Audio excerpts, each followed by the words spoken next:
Oxford Bookworms, Stage 4. Gandhi, by Rowena Akinyemi. Read by Karen Archer. Chapter 1. From India to England, 1869 to 1892. When Mohandas Karamchand Gandhi died in 1948, he was one of the most famous men in the world. Leaders from many countries spoke about him, and people all over the world felt sad because he had died. Today, people everywhere still recognize his face. His words are still read, and many books have been written about his life. Today, when world leaders visit India, they take flowers to the Raj Ghat in Delhi, where Gandhi's body lay after his death more than 60 years ago. Gandhi believed that people could change the world without using violence. For many years, he worked with others to free India from the British, and in the end, he was successful. All his life, he worked to help poor people. He lived a simple but extraordinary life, and he became the leader of many. The British had first come to India in the 17th century, but the British Empire only began to control the whole of India in the 19th century. India was a very large country, with many provinces, cities, languages, and customs, and Indian kings worked with the British to govern the country. Gandhi was born on the 2nd of October 1869 in Porbandar, a very old town in the province of Gujarat. About 15,000 people lived in this small town on India's western coast. A wall of white stone had been built along the beach because the sea was often rough. There were many fishing boats and beautiful seabirds to watch. Gandhi's father, Karamchand, lived with his family in a large, very old house made of white stone. Mohandas was the youngest child. He had an older sister and 2 older brothers.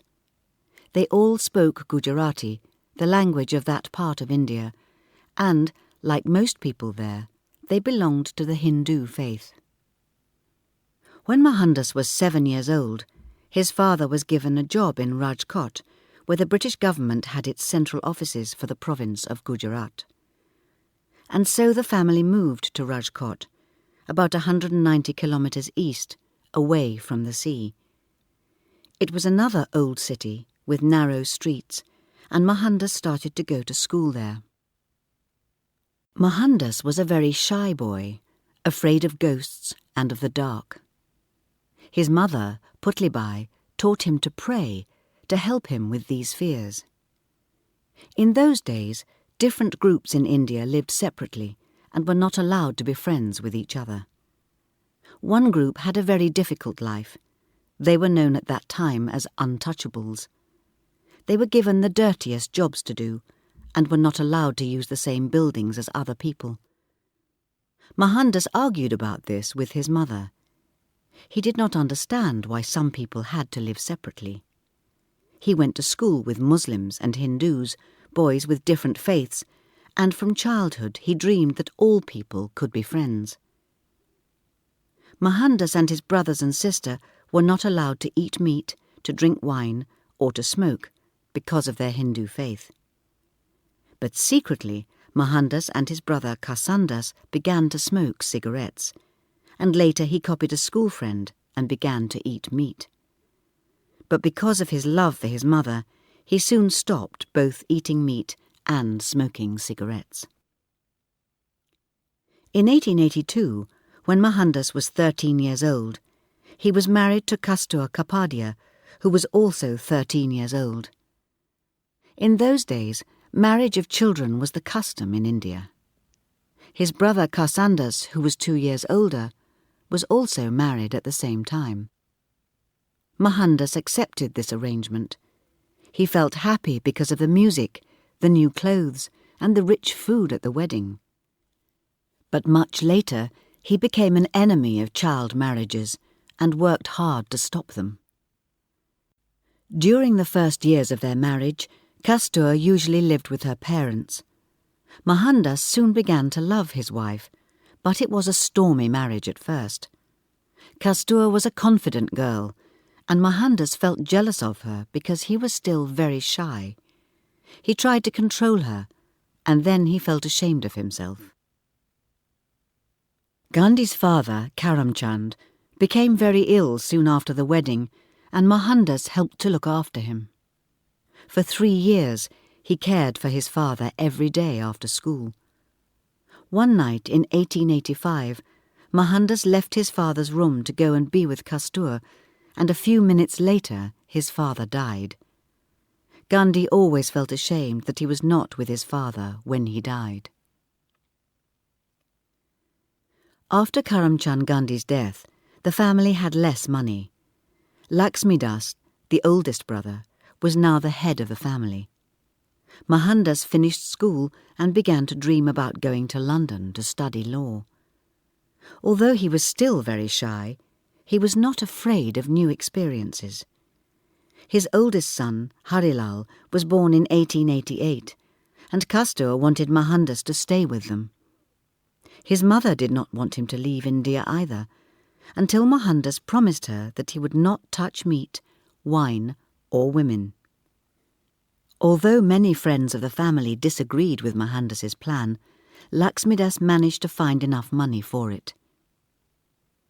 Mohandas bought his ticket and Western clothes, and in September 1888 he said goodbye to his family and boarded the Clyde. The voyage was 3 weeks long, through the Suez Canal and across the Mediterranean Sea. On the ship, Mohandas refused to eat meat. Other passengers warned him that he would need to eat meat in London because of the cold weather, but Mohandas remembered his promise to his mother. In London, Mohandas met other Indian students. By 1888, more than 100 Indians had studied law in London, but Mohandas was the first from Porbandar. He felt very shy, and he did not like the food. Soon he discovered a vegetarian restaurant called The Central, where he enjoyed the food. He began to read vegetarian books and became interested in different foods.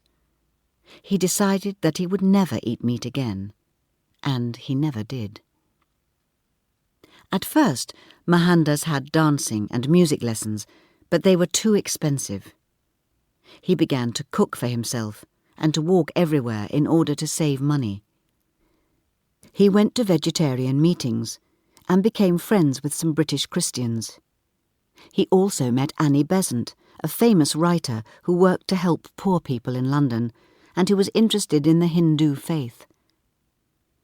For the first time, he became interested in God, and he began to search for the truth about God.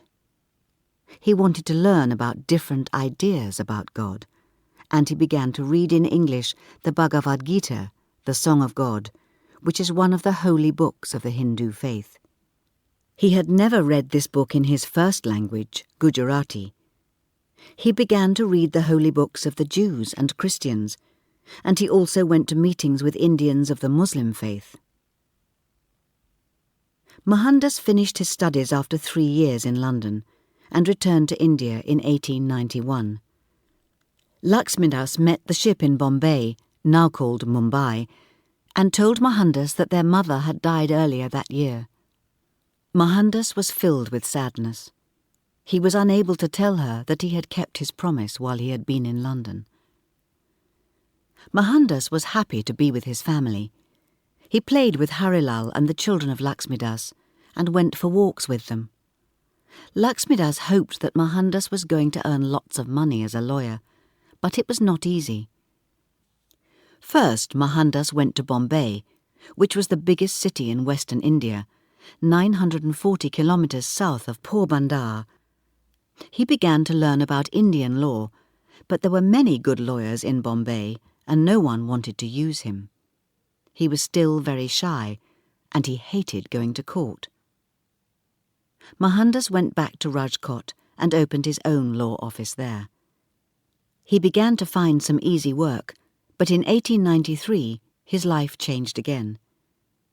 His brother Laxmidas got into trouble with a British officer called Ollivant. Because Mohandas had met Ollivant in London, Laxmidas asked Mohandas to go and talk to him. At first Mohandas refused, but at last his brother persuaded him. Olivant remembered Mohandas, but he did not like Laxmidas. He became angry when Mohandas tried to talk to him. He called his servant, who pushed Mohandas out of the room. This was a painful experience, and Mohandas felt angry and bitter with himself, as well as with the British officer.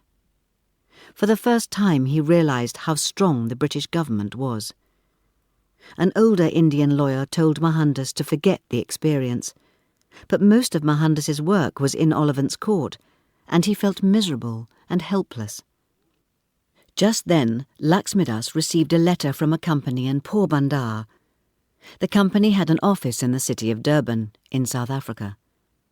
Abdullah Sheth, the head of the Durban office, could not speak English, and he needed someone to help him to work with the company lawyers. Gandhi was happy to go to South Africa for a year.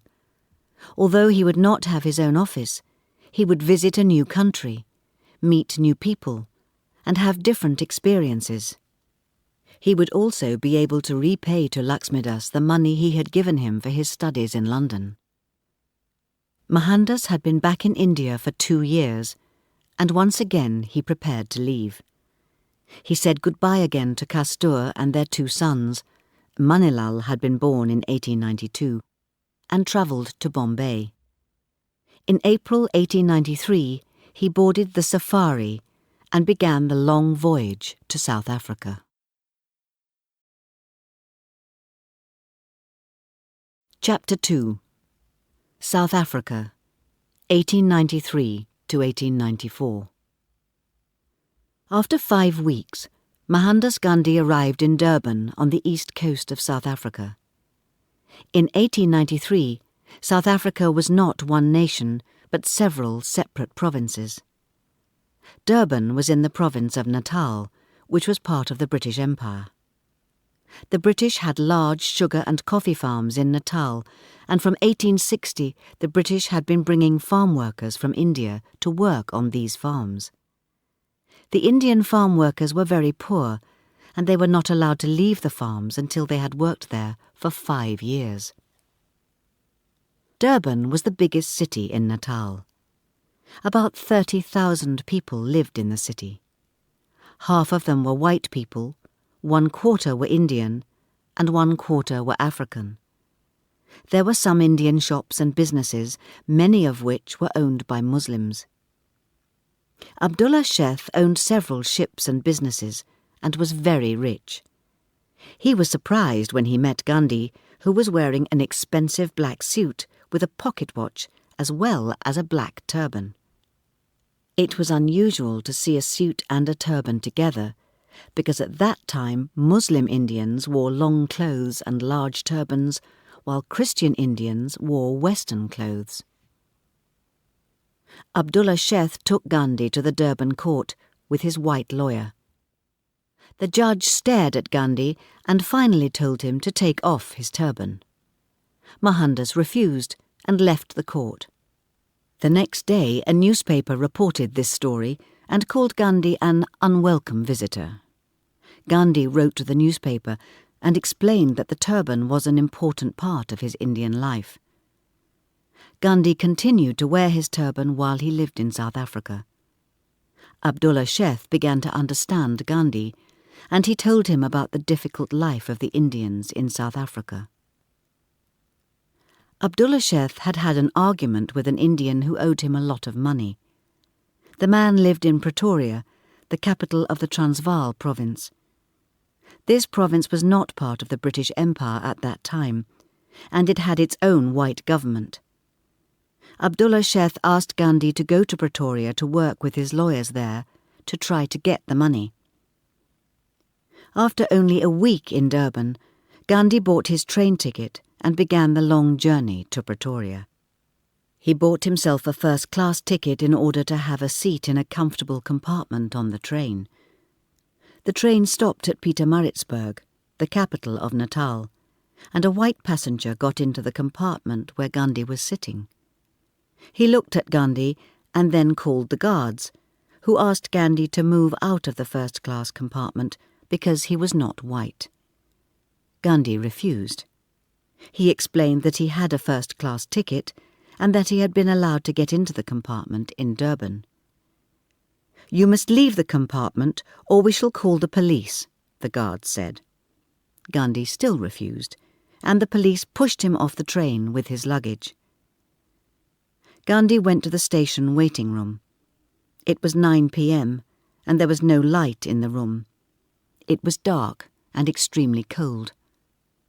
Gandhi sat alone all night, thinking about what had happened and about his future. He was 23 years old. Should he go back to India, or should he stay and fight against injustice? He realized that the injustice he was experiencing was caused by deep racism.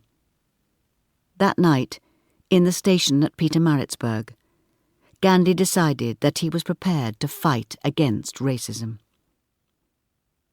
When he finally reached Pretoria the next evening, it was dark, and Gandhi did not know where to stay. An African American offered to take him to a small hotel. The owner gave Gandhi a room. "But you must eat in your room," he said. "The other people here are white, and they could be angry if you eat in the restaurant." Gandhi told the owner that he was beginning to understand conditions in South Africa. But later the owner came back. "Please come and eat in the restaurant," he said. "The others do not mind."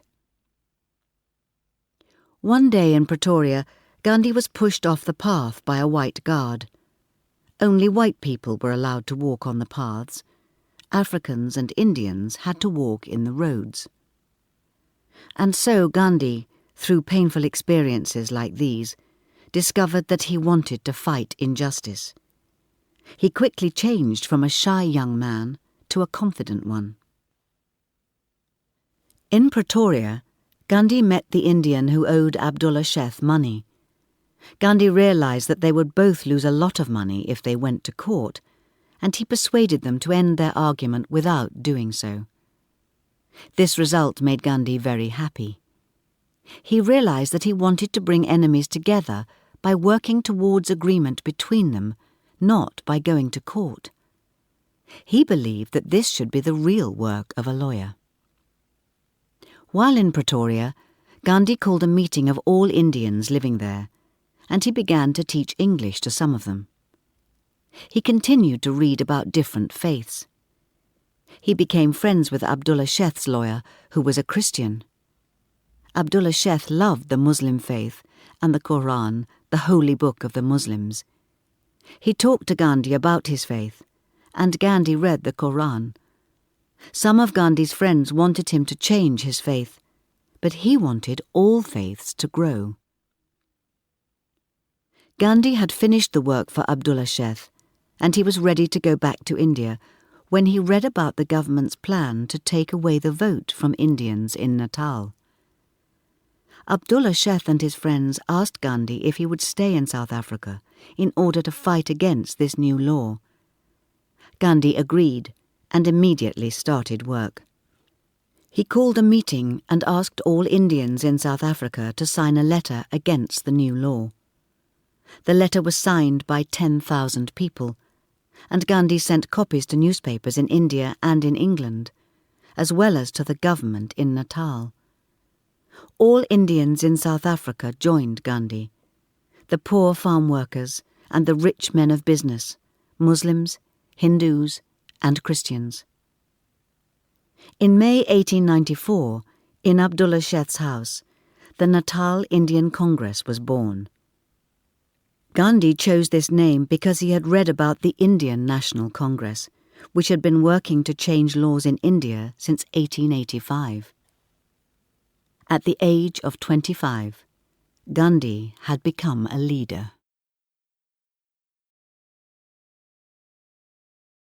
Chapter 3. Experiences of Violence, 1895 to 1898. One day, a poor Indian farm worker called Balasundaram came to Gandhi's office. Balasundaram was crying. He had been beaten by his rich employer. His teeth were broken and his mouth was bleeding. It was always a mystery to Gandhi that people could injure other human beings. Gandhi sent Balasundaram to a doctor and took the doctor's report to court. Gandhi managed to persuade the court to move Balasundaram to another employer. Because he was willing to help them, many poor farm workers came to Gandhi, and news of his work reached India. In 1896, Gandhi sailed to India to fetch his family. After a voyage of 24 days, he arrived in Calcutta, now called Kolkata, the capital of the British government in India. He travelled 2,000 kilometres by train across India to his family in Rajkot. But although Gandhi was happy to see his family, he did not spend all his time with them. He arranged meetings in Bombay, Calcutta, Pune, now called Pune, and Madras, now called Chennai, in order to speak to people about the conditions of Indians in South Africa. Indian newspapers wrote about Gandhi and these meetings. While he was staying in Rajkot, there was great fear that a serious disease would come to the city from Bombay. Gandhi joined a group which visited the very poorest parts of Rajkot. He was always very interested in preventing disease and preferred the work of a nurse to the work of a lawyer. His sister's husband was very ill at this time, and Gandhi brought him to his house, where he could look after him. But Gandhi was only in India for a few months before Abdullah Sheikh asked him to return to South Africa. This time, Gandhi travelled with Kastur and their 2 sons. They sailed from Bombay on one of Abdullah Sheikh's ships and arrived in Durban in December 1896. Many of the white people of Durban had heard about the meetings which Gandhi had organised in India. These meetings had made South Africa unpopular in India, and so the people of Durban did not want Gandhi to return to the city. The passengers were prevented from leaving the ship. They were kept on the ship for 23 days, but at last they were allowed to leave. Gandhi was recognised, and a crowd of young white men began to follow him and to throw stones at him. They hit him and kicked him and pulled off his turban.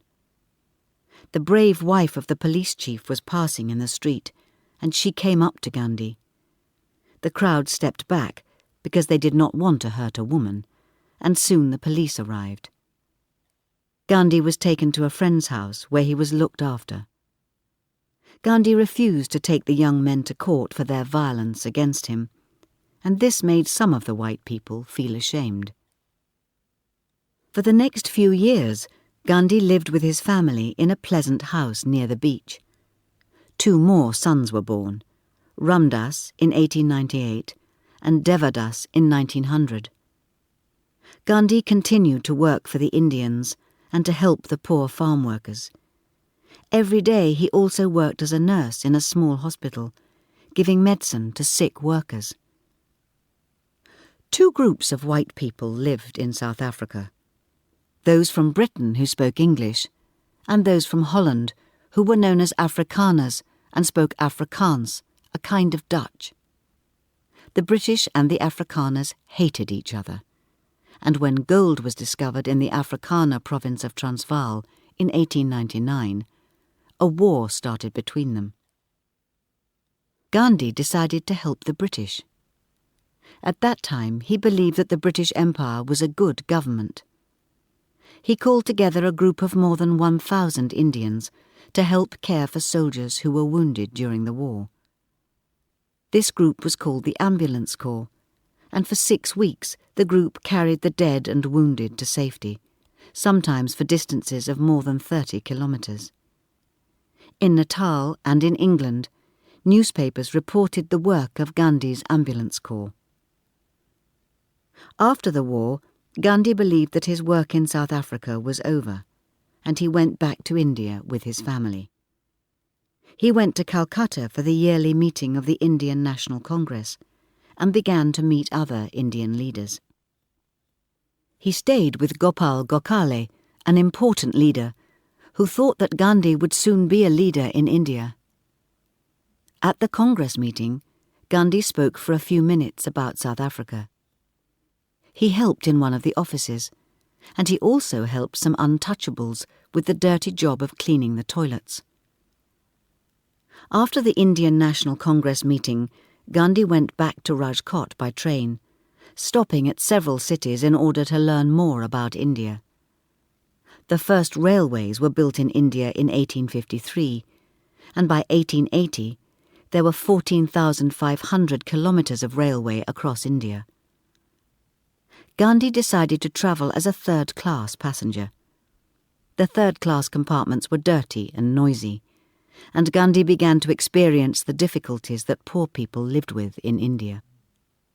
Gokhale wanted Gandhi to work with him in Bombay, but Gandhi remembered that he had failed in Bombay in 1894, and so he opened a law office in Rajkot.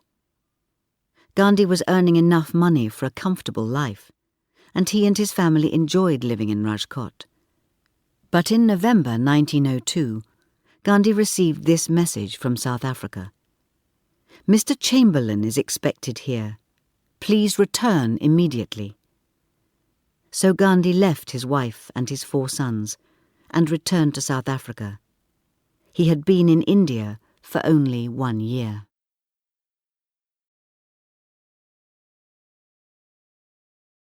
Chapter 4. Wars and Books, 1899 to 1910.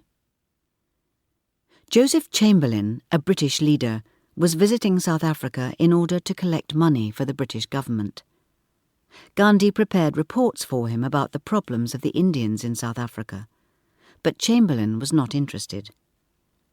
After the war, many Indians wanted to return to their homes and jobs in the Transvaal province, but British officers made this difficult. Gandhi decided to stay in the Transvaal to help the Indians there, and he opened a law office in Johannesburg. Gandhi helped to start a new weekly newspaper called Indian Opinion, and he wrote for it every week. This was the beginning of his regular newspaper writing, which continued for the rest of his life. At this time, Gandhi began to read the Gita seriously. Every day he learned some words from it, and slowly his opinion about money changed. Instead of earning money for himself and his family, he wanted his money to help other people outside his family. Gandhi often ate his meals at a vegetarian restaurant, and there he met a British newspaper reporter called Henry Pollack. They became friends, and one day in 1904, when Gandhi went by train to the offices of the Indian Opinion in Durban, Pollack gave him a book to read on the long journey. The book was Unto This Last by John Ruskin, a famous British writer and thinker, and Gandhi found it impossible to put the book down. Gandhi discovered some of his deepest beliefs in this book: that every human being has the right to earn enough money to live comfortably, that everyone should do some work with their hands, and that the work of a cook, for example, is as valuable as the work of a lawyer.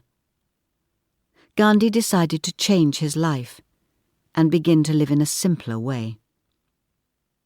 Immediately, Gandhi moved the offices of Indian Opinion to a farm in Phoenix, about 22 kilometres from Durban. All the newspaper's workers went to live on the farm, but Gandhi kept his office in Johannesburg, where Henry Pollack began to work with him. Kastur had come to South Africa in 1902 with 3 of their boys. Harilal, the eldest, stayed with his uncle in Rajkot. Gandhi now explained to his wife that they were going to live differently. The servant lived as one of the family, and they all helped with the cooking, washing and cleaning. When Henry Pollack, who was a Jew, married a Christian woman called Millie, they came to live with the Gandhi family and helped with the work of the house. In 1906, African Zulus in the British province of Natal began to fight against the government because of a new tax. Gandhi offered to start an ambulance corps to help injured soldiers, as he had done in 1899. White people did not want to care for the Zulus, and so for 4 weeks, Gandhi and his ambulance team cared for injured Zulus. Gandhi experienced the horror of war and wrote later about the terrible cruelty of the British soldiers. Sometimes the corps marched for over 60 kilometres a day through the beautiful hills, and Gandhi had time to think deeply about many things. He realised that his heart was with the Zulus, not with the British, and that he wanted to give his life to helping others. He knew that there would not be time for a normal family life, and he did not want more children. After he had discussed this with his wife, they began to sleep separately. After the war, Gandhi moved his family from their comfortable home in Johannesburg to the farm in Phoenix. There were now several families living there. They worked and cooked together and earned the same money, £3 each month. The government of the Transvaal now wanted every Indian over 8 years old to give their names and personal details to the government and to carry papers at all times.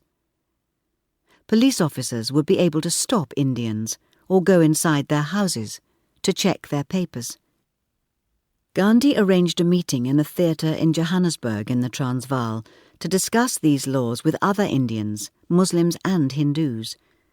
The theatre was full of people who were angry about the new laws. When Gandhi asked them, everyone stood up and promised God that they would fight against these laws. They were all ready to follow Gandhi. Before the new laws could begin, the British government had to agree to them. And so in October 1906, Gandhi sailed to London, where he met many British leaders. With the help of some students, Gandhi wrote about 5,000 letters during his 6 weeks there, explaining the situation to newspapers and leaders. The British government promised Gandhi that the new laws would not be accepted, but at the same time they told the Transvaal that they would accept the laws. When Gandhi returned to South Africa, he learned that the British government had lied to him. In 1907, Transvaal became independent, and at once the new laws against Indians began. Gandhi realised that small groups could not defeat a strong government. He thought about a new way of fighting against laws without using violence. He called this new way Satyagraha, a name made of 2 words, Satya, which means truth, and Agraha, which means force. Gandhi believed that truth and love would change the world in a way that violence could not. Most Indians refused to give their names to the government, and the police began to arrest the Indian leaders.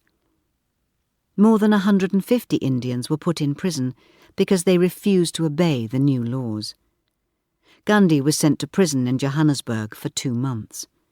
The food was bad and the place was dirty, but the guards were friendly and Gandhi was allowed to read. He read the Gita in the morning and the Quran in the evening, and he was happy to have many other books. The leader of the government, Jan Christian Smuts, sent a message to Gandhi in prison.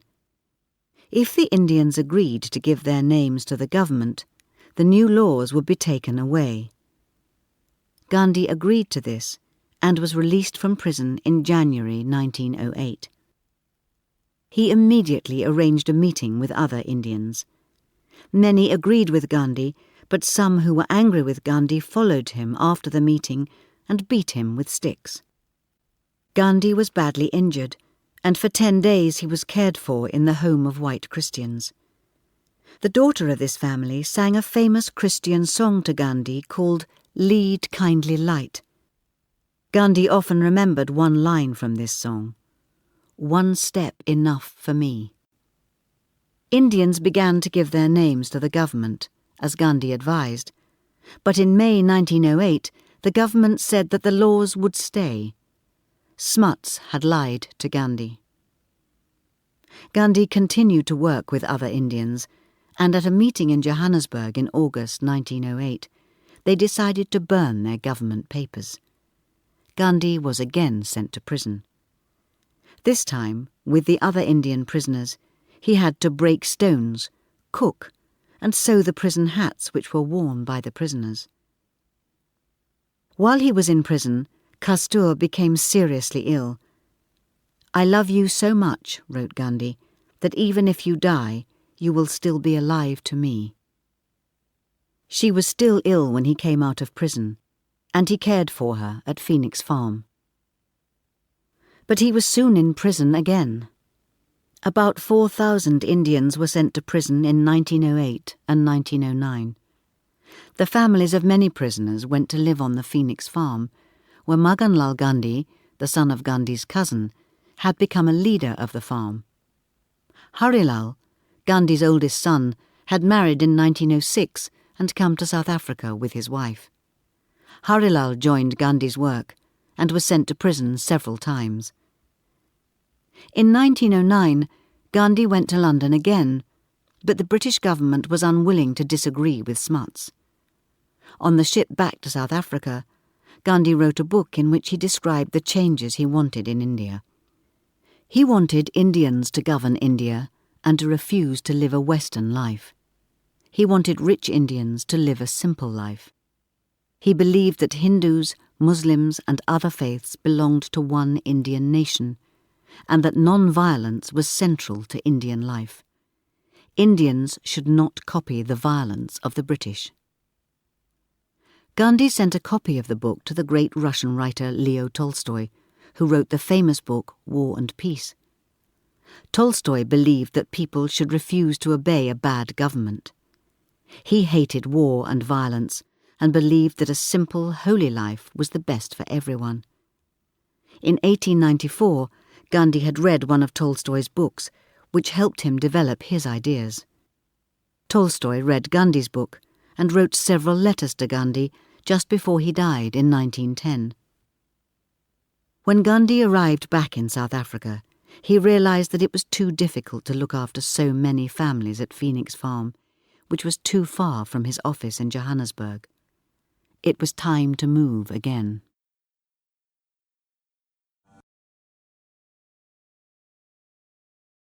Chapter 5. Marching for Change, 1910 to 1914. Gandhi had become good friends with Hermann Kallenbach, a German Jew who was interested in different faiths and who was looking for ways to live a simple, peaceful life. They had first met in 1906, and Gandhi had stayed with Kallenbach when he was working in Johannesburg. In 1910, Kallenbach gave Gandhi more than 400 hectares of land, about 35 kilometers from Johannesburg. It was good land, with its own water and many fruit trees, and they decided to call it Tolstoy Farm. Kallenbach organized simple houses which were built by the families. About 75 people lived there, Hindus, Muslims, and Christians. There were no servants, and everyone helped with the cooking, cleaning, and washing. They ate only vegetarian food, and Gandhi made the bread. Everyone wore simple clothes, and Kallenbach learned to make shoes. The families always travelled third class on the trains, and often walked to Johannesburg. Sometimes Gandhi and Kallenbach walked the 35 kilometers to the office in Johannesburg, and back again on the same day. In 1910, the different provinces in South Africa joined together to make the nation of South Africa, a nation with a white government, although about 70% of the people who lived there were black. At this time, the most important problem for Indian workers was a £3 yearly tax which they had to pay to the government. Gandhi worked to try to end this tax. Harilal became angry with his father because Gandhi sent a cousin to study in London, but refused to allow his son to go. In the end, Harilal went back to India with his family in 1911. In 1913, the government decided that Hindu marriages and Muslim marriages were unacceptable. Only Christian marriages were accepted by the courts. Indian men and women were extremely angry about this new law, and Gandhi started a new fight against the government.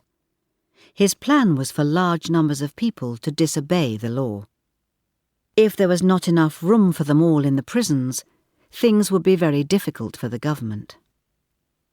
Kastur and a group of women went into the Transvaal province without papers and were arrested and sent to prison. Indian factory workers stopped working. When Indian miners joined the strike, they had to leave their homes which belonged to their employers. Gandhi asked the 5,000 miners to walk 290 kilometres with him, from Natal into Transvaal and on to Johannesburg, where they could live at Tolstoy Farm. Gandhi told the miners that they must remain calm and peaceful. If some of them were arrested, the others would continue to march. There must be no violence. Gandhi phoned Smuts before he started the march, but Smuts refused to speak to him.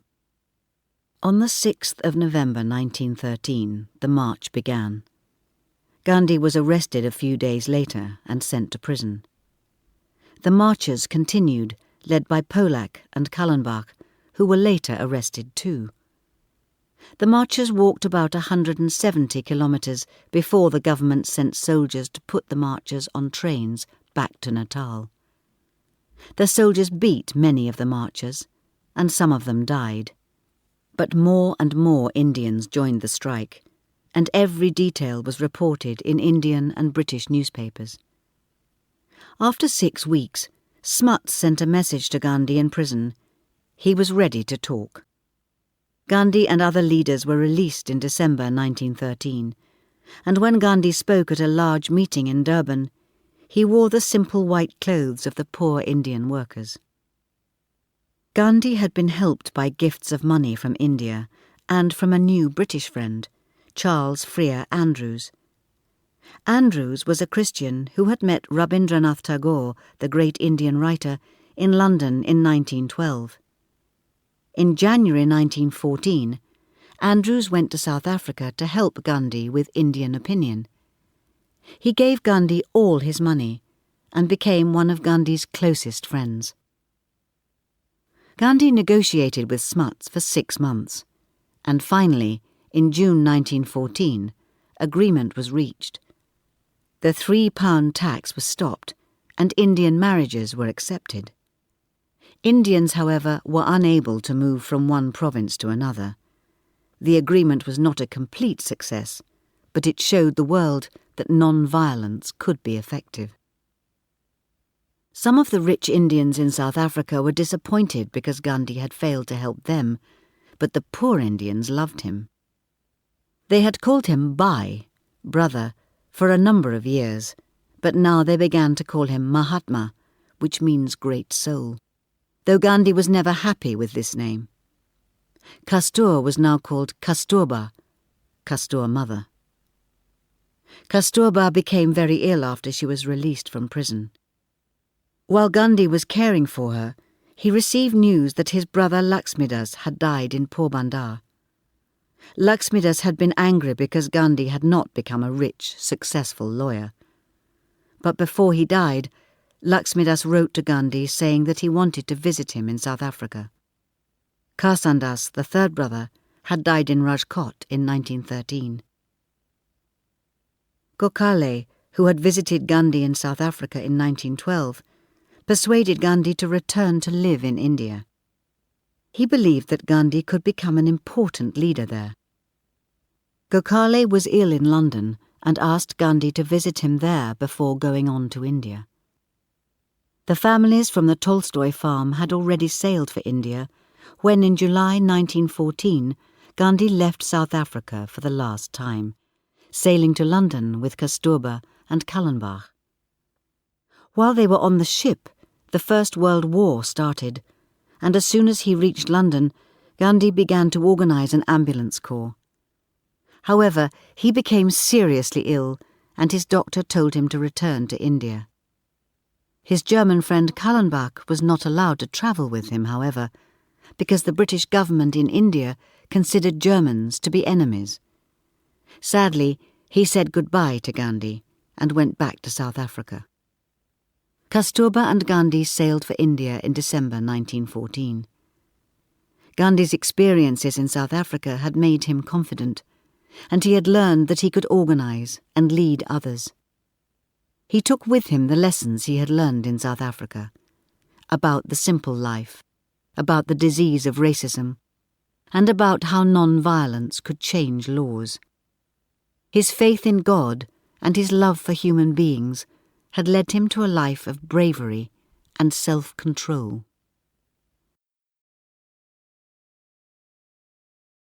Chapter 6. Return to India, 1915 to 1919. Gandhi and Kasturba arrived in Bombay in January 1915. It was 12 years since Gandhi had been in India. A crowd met the ship because his work in South Africa had made him famous. A party was arranged for him and other Indian leaders. Gandhi had decided that he would never wear Western clothes again, and he looked very different from the other leaders, who were wearing expensive clothes. Gandhi wore a turban and long Indian clothes like a poor man. When he began travelling regularly by train, he began wearing a cheap hat instead of a turban. He now always travelled in third-class compartments. Maganlal Gandhi and Charles Andrews were leading the Tolstoy farm group until Gandhi arrived. They were staying at Tagore's school near Calcutta until they found their own place. Gandhi decided to live near Ahmedabad, which was a rich old city and the capital of the British province of Gujarat. There were textile factories in the city, but it had been a centre of spinning, and Gandhi was interested in the old way of spinning cotton. Gandhi was given land beside the river Sabarmati, and the group of about 25 people moved into low white houses there. Gandhi lived in a small room and slept outside even when it was very cold.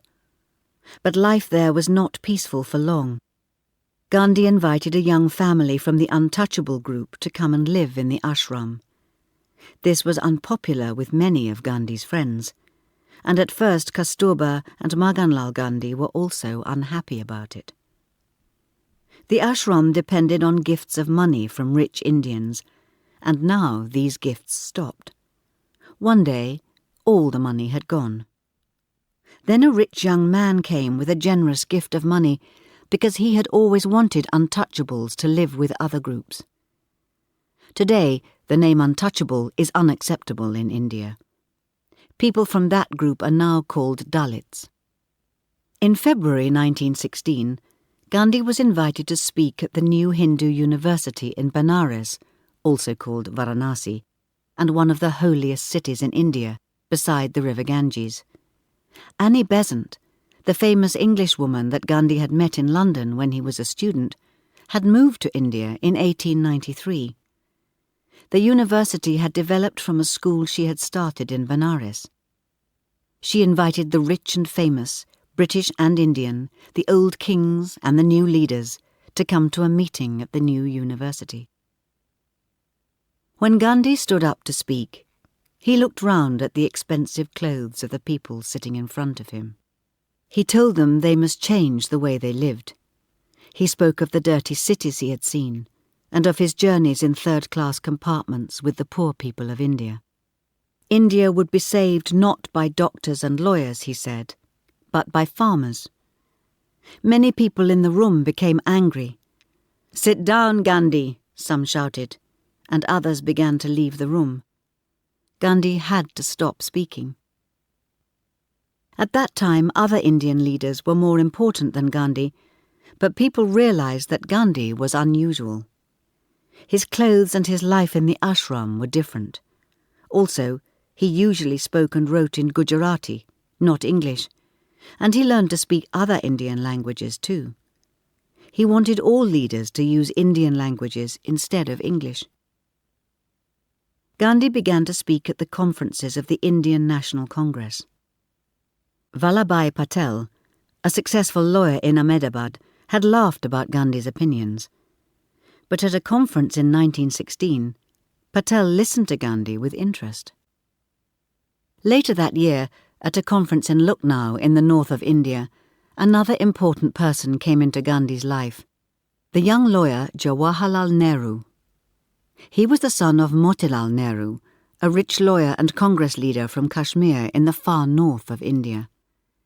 He had been to school and university in Britain, and he thought Gandhi was very distant and very different. At the same conference, Gandhi also met Raj Kumar Shukla, a poor farm worker from nearby Champaran in Bihar province. He told Gandhi about the problems of the Champaran farmers and asked Gandhi to help them. After some time, Gandhi agreed to go to Champaran, and it was here that Gandhi's first real work in India began. Most of the land in Champaran was owned by the British, but the farmers were Indian. The problem for the farmers was indigo, a plant used in textile factories to dye material blue. The owners made the farmers grow indigo, but they could not get a good price for it, so they were extremely poor. No one knew Gandhi in Champaran, but the poor farmers welcomed him, and Gandhi decided to stay and help them. The landowners were unhappy about his work, and the government asked him to leave. He refused and was told to come to court. A large crowd of poor farmers waited outside the court.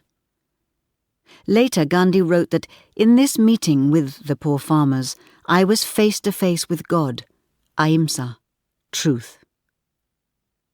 Gandhi told the court that he would not obey the order to leave, because he was obeying a higher law. The government decided not to put him in prison, and he was allowed to stay in Champaran. All over India, newspapers reported Gandhi's refusal to obey the government. Several lawyers working in Champaran joined Gandhi, and some of them became his followers. Mahadev Desai, a lawyer and writer, joined Gandhi and worked with him for the rest of his life. Rajendra Prasad and J.P. Kriplani, who later became important leaders, also left their comfortable lives and joined Gandhi in Champaran. There they slept on the ground, ate simple food, and washed their own clothes. They walked from village to collect information from the farm workers about their situation, which Gandhi needed for his report. Kasturba and others from the ashram came to live in Champaran to help the poor women and children on the farms. Gandhi talked to many farmers. He met teachers and doctors, and also the landowners, and he wrote to newspapers about everything he saw. In October 1917, the government agreed that the farmers could stop growing indigo. Gandhi had succeeded, and his name was now famous in India. Gandhi stayed in Champaran, helping the farmers, but in March 1918 the workers in the textile factories in Ahmedabad asked him to help them, and so he returned to the ashram. For a long time the textile workers had been asking the factory owners for more money, but the owners had refused. Although some of the factory owners were friends with Gandhi, he wanted to help the workers. He suggested a strike, and the workers stopped work. After 2 weeks, the owners still refused to pay more money, and the workers were becoming hungry. Gandhi decided that he would stop eating until the factory owners agreed to negotiate. Gandhi fasted for 4 days, eating nothing and drinking only water. The owners began to negotiate with their workers because they did not want Gandhi to become ill. At last an agreement was reached, and Gandhi began to eat again. This was the first time Gandhi fasted in order to change a political situation. Harilal, Gandhi's oldest son, had met his parents in Bombay when they returned from South Africa in 1915. He travelled with them sometimes, but they still disagreed about many things. Gandhi always wanted his sons to obey him. When Harilal lost his job, his brother Manilal secretly lent him some of the ashram's money. When Gandhi discovered this, he sent Manilal back to South Africa to work on Indian opinion at Phoenix Farm. Gandhi fasted for a few days because of his sadness about his sons. In June 1918, Harilal's wife and one of his children became seriously ill and died. Harilal's other 4 children came to live in the ashram. Gandhi tried to persuade Harilal to come and live with them too, but he refused.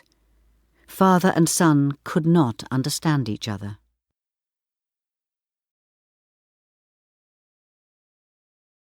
Chapter 7. The Great Trial, 1919 to 1922. The First World War was over, but in March 1919, the British government introduced a law in India which allowed them to imprison people without trial. Gandhi was extremely angry about these laws. He travelled to Delhi and then to Madras to talk to other leaders about fighting against them. In Madras, he stayed with Chakravarti Rajagopalachari, a lawyer who had sent money to Gandhi in South Africa and who wanted to work with him. Gandhi's idea was that the whole of India should stop working for one day. During that day, everyone would fast and pray. Some Indian leaders were already in prison, but others joined Gandhi. The writer and Congress leader Sarojini Naidu, who had met Gandhi in London in 1914, joined the fight against the laws. She had described Gandhi in 1917 as a dreamer of impossible dreams, a strange man with a calm, gentle smile. Across the whole of India, rich and poor, Hindus and Muslims listened to Gandhi. On the 6th of April, everyone stopped working. In Bombay, Gandhi spoke to a crowd of 5,000 Muslims before they went to pray. Vallabhbhai Patel helped, and Jawaharlal Nehru joined the strike in Allahabad. There was some violence in Delhi and in Ahmedabad. In Amritsar, in the Punjab province in the far north of India, 3 British bankers were killed by an angry crowd after the government had arrested 2 leaders. Then on the 13th of April 1919, a crowd of 20,000 people went to a meeting in Jallianwala Bagh, a garden with tall buildings on every side. A new British officer, General Dyer, was commanding the soldiers in Amritsar. He had said that no meetings were allowed, but many people in the crowd did not know about this order. General Dyer took soldiers to Jallianwala Bagh and, without warning, he ordered them to shoot. There was no escape for the crowd because the soldiers stood at the only exit. Probably more than 1,000 people were killed, and more than 1,000 were injured. People all over the world heard about this terrible crime. Many British people were ashamed of the Amritsar murders, but others collected money for General Dyer, who became ill and left India. After this, Gandhi wanted the end of British government in India, but he was ashamed of the violence of the crowds too. He believed that the strike had been a mistake because people were not ready for satyagraha. He needed more people who were trained to control the crowds. He began to teach people about satyagraha by writing for 2 newspapers, Young India in English and Navajivan in Gujarati. In October 1919, the government allowed Gandhi to visit the Punjab for the first time. Many leaders were in prison, but Motilal Nehru and Charles Andrews came to meet him in Lahore.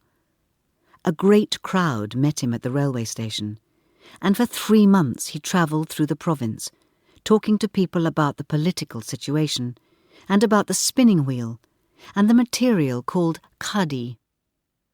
Gandhi wanted poor villagers to be able to make their own clothes cheaply. He learnt to spin in 1917 and began to make cotton material for his own clothes.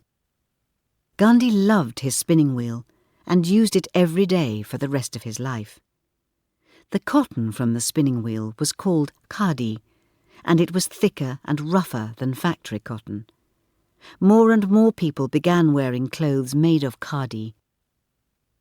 Gandhi did not like the way that factories and machines had changed the lives of villagers and taken away their jobs. He wanted rich and poor people to become closer.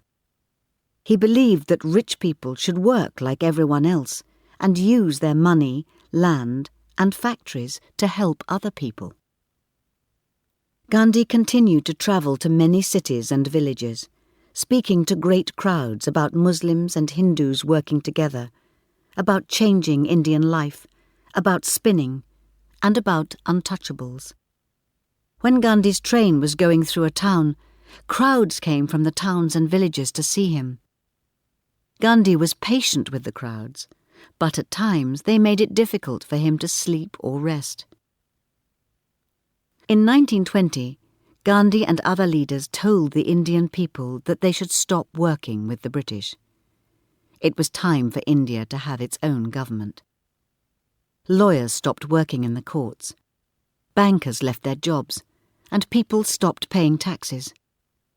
Nehru, Mahadev Desai, and Rajagopalachari were all sent to prison.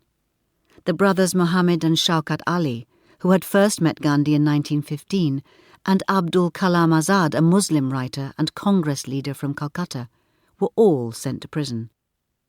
By January 1922, there were about 30,000 Indians in prison. Gandhi decided that he would not speak on Mondays. He was working very hard to change India, but he needed some private time. He kept this habit of silent Mondays until the end of his life. "Perfect truth is in silence alone," he wrote. He also decided to shorten his dhoti. Because khadi was more expensive than factory cloth, a shorter dhoti would be cheaper for poor people to wear. Gandhi wanted all Indians to stop wearing clothes that were not made in India. In August 1921, Gandhi began to ask people to burn foreign material and clothes. Tagore and Andrews disagreed with Gandhi about this. Gandhi told Tagore that the poor needed work, and he continued his campaign. In February 1922, there was violence in several cities, and in Chauri Chaura in Uttar Pradesh, an angry crowd killed a group of police. Gandhi felt responsible. He collected a team to work on a new teaching program called the Constructive Program. Workers were sent to schools to ask them to accept untouchable children. They took spinning wheels to homes and talked to villagers about Hindus and Muslims working together. In March 1922, police arrived at the ashram and arrested Gandhi because he was writing against the government. He was taken to the nearby Sabarmati prison, and a week later he was taken to court. He used the trial to explain his ideas. Gandhi agreed that he had some responsibility for the violence in the country. He told the court that he wanted to avoid violence. Non-violence was his first belief, and also his last belief. "I know that my people have sometimes gone mad. I am deeply sorry for it," he said. But the British government had harmed India, and so he chose to work against it. He spoke of the laws which sent Indians to prison without trial, and about the crime at Amritsar. India had become poorer and more helpless because of the British government, Gandhi said. Judge Broomfield said that Gandhi was different from any other person who had ever been in his court. He realized that Gandhi had always spoken against violence, but it was his job to judge Gandhi by the law. The judge sent Gandhi to prison for 6 years. At midnight, Gandhi was taken from Sabarmati prison. He was put on a special train and taken 1,300 kilometres away to Yeravda prison in Pune, south of Bombay. He took with him his spinning wheel and his holy books. Gandhi was happy to go to prison because it was part of the fight against the British government. The more Indians in prison, the more difficult it was for the British government to control India. At Yeravda prison, Gandhi was locked in his room alone and allowed to walk outside for only a short time each day. He was allowed to write 1 letter every 3 months. He could borrow books from the prison library, and he read for 6 hours each day. He used his spinning wheel for 4 hours each day. But in January 1924, after nearly 2 years in prison, Gandhi became seriously ill and was quickly taken to the hospital in Pune. Gandhi was so ill that he had to stay in hospital for 2 months, and the government decided to release him. Chapter 8. The Salt March, 1924 to 1931. When Gandhi came out of hospital, he went to stay at a friend's house on the beach in Juhu, near Bombay. He prepared himself to change his life again. He decided that he would not work against the British government until 1928, when his time in prison was meant to end. Until then, he would work for peace between groups in India and continue his work to help poor people. Muslims and Hindus had stopped working together, and there were arguments in Congress. At a meeting in Ahmedabad in June 1924, Gandhi cried when he realized that many people at the meeting did not agree with non-violence. Some Hindus believed that they could not work with other faiths and that violence was acceptable. In September 1924, there was violence between Hindus and Muslims in northern India. Gandhi was staying in Delhi at the house of Muhammad Ali, his old Muslim friend. He felt helpless and hurt, and he decided to fast for 21 days, for peace between Hindus and Muslims. He drank only water, and at first continued to write letters and to write for his newspaper. No meat was cooked in the house while Gandhi fasted. Charles Andrews came to look after Gandhi as he became weaker. Jawaharlal Nehru was worried about him and came to visit him. They were becoming close friends, and Gandhi began to want Nehru to become India's next great leader. Many other friends visited him: Motilal Nehru, Vinoba Bhave, Abdul Kalam Azad, and Rajagopalachari. After 21 days, Gandhi was very weak. He called everyone together and asked them to be ready to die for peace between Hindus and Muslims. Gandhi asked for prayers and songs before he began to eat again. But the fast did not stop disagreement between Muslims and Hindus, and the violence continued. Although some Muslims continued to follow Gandhi, many no longer wanted to follow him because he was a Hindu.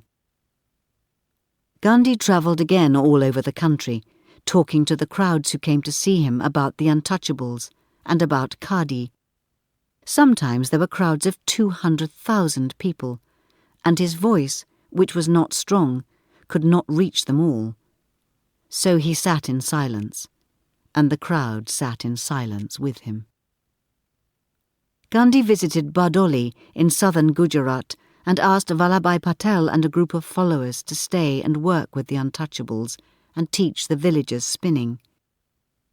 In 1928, the farmers in Bardoli were told that they must pay higher taxes. They asked Gandhi to help them to fight these taxes, and Vallabhbhai Patel led the fight. The villagers refused to pay the taxes, and the government began to take land and cows from the villagers instead of the tax. Many villagers were arrested, but there was no violence. Gandhi called another one-day strike, and all over India people stopped working. A few days later, the government stopped the new tax. Prisoners were sent home, and land and animals were returned to the villagers. The news that non-violence had beaten the government was reported all over India. But there were many who still used violence to fight the British government. For example, Bhagat Singh killed a police officer in Lahore in 1928, and in April 1929 he threw a bomb at a meeting in Delhi. Gandhi and his sons sometimes disagreed. For many years he had refused to allow his sons to marry. Harilal had married without his father's agreement, but the other 3 sons had obeyed Gandhi. Finally, in 1927, Manilal was allowed to marry at the age of 34, and Ramdas married a few months later. Devadas, who was 27, wanted to marry Rajagopalachari's daughter Lakshmi. The parents told Devadas to wait for 5 years, because Lakshmi was very young. In 1928, Maganlal Gandhi died suddenly at the age of 46. Maganlal had been with Gandhi in South Africa and had worked closely with Gandhi in the ashram. Gandhi was filled with sadness. He was my hands, my feet, and my eyes, one who was dearer to me than my own sons, who never once failed me, he wrote. Many people called Gandhi Bapu, which means father, and Gandhi's sons knew that their father loved many people outside the family.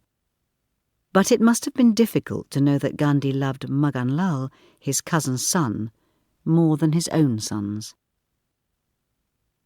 In 1930, Gandhi wrote to the Viceroy, the chief of the British government in India, explaining that he was planning another satyagraha. He aimed to change the ideas of the British people through non-violence. "I do not want to hurt your people," he wrote. He described the problems of the poor villagers and mentioned the salt tax. No one could make or sell salt without paying a tax to the British government, and because salt was used to keep food fresh as well as for cooking, the tax was especially difficult for poor villagers. Gandhi wanted to meet the Viceroy to discuss his letter, but the Viceroy did not reply. On the 5th of March, from the ashram, Gandhi said that he was going to fight the salt tax. Vallabhbhai Patel, Jawaharlal Nehru and his other friends were surprised, and at first disagreed with his plan, because the tax did not seem a serious matter. A British newspaper wrote that it was difficult not to laugh at Gandhi. On the 12th of March 1930, at 6:30 a.m., Gandhi led 78 people from the ashram and began to march south. The march had been kept secret. It was well organised, and the route had been carefully planned. Just over 380 kilometres south through villages to the sea at Dundee, which had been chosen because the sea always left salt on the beach there. Some students went ahead to organise food and sleeping places. All the marchers wore khadi. At 61 years old, Gandhi was the oldest marcher. They marched about 20 kilometres each day and stopped at villages where Gandhi spoke to the villagers about khadi and the need for Hindus to work with the untouchables and with Muslims. Crowds came to see Gandhi, and more people joined the march. Manilal, who was visiting from South Africa, joined the march with Ramdas and Devadas. Every day, Gandhi wrote for the newspapers and spent some time spinning. On the 5th of April, they reached Dundee. In the morning, Gandhi went into the sea and then picked up a handful of salt and showed it to the crowd. And the nation followed. Now the march against the salt tax seemed a clever idea. In one town, 20,000 people went to the beach at night and collected salt. Chakravarti Rajagopalachari marched 230 kilometres with 100 people to collect salt from the beach in Vedaranyam. Salt was made and sold everywhere without tax. The British government began arresting people. Jawaharlal Nehru and Rajagopalachari were put in prison. Ramdas and Devadas Gandhi were also arrested. The police beat the crowds, but there was no violence from the crowds in return. Gandhi was still living near Dundee, sleeping outside with the other marchers. In a letter to the Viceroy, he warned that if the salt tax was not stopped, he would march to the salt works at Dharasana, 40 kilometres from Dundee. At midnight on the 4th of May, 30 policemen with guns came to arrest Gandhi. He was taken by train to Bombay and then driven to prison in Pune. But the march went ahead. Sarojini Naidu, with Manilal Gandhi and Pyarelal Nayar, Gandhi's secretary, who had joined Gandhi during his visit to the Punjab in 1919, led 2,500 marchers from Dundee to the salt works at Dharasana. Police and soldiers were guarding the salt works. The marchers tried to go into the works, but they were beaten with sticks by the police until they fell, bleeding, to the ground. Some of them were seriously injured, but none of the marchers lifted a hand against the police. News of the march and of the violence of the police was sent to newspapers all over the world, and the British government became unpopular with other countries. Sarojini Naidu and Manilal were arrested. About 90,000 Indians were arrested during 1930, and the British government realised that it could not continue to keep so many people in prison. At the end of 1931, Gandhi and other leaders were released and asked to come to talk to the Viceroy in Delhi. Gandhi, Nehru, Patel, and other Congress leaders stayed with Dr. Ansari, a Muslim Congress leader. Every day, Gandhi walked 8 kilometres to meet the Viceroy in his beautiful new palace, a large and extremely expensive building. Every day, after the meeting, he walked back to talk with the other leaders. After 2 weeks, agreement was reached. Prisoners were sent home, and people were allowed to collect salt, though the tax remained. And Gandhi, with other leaders, was invited to London to talk to the British government.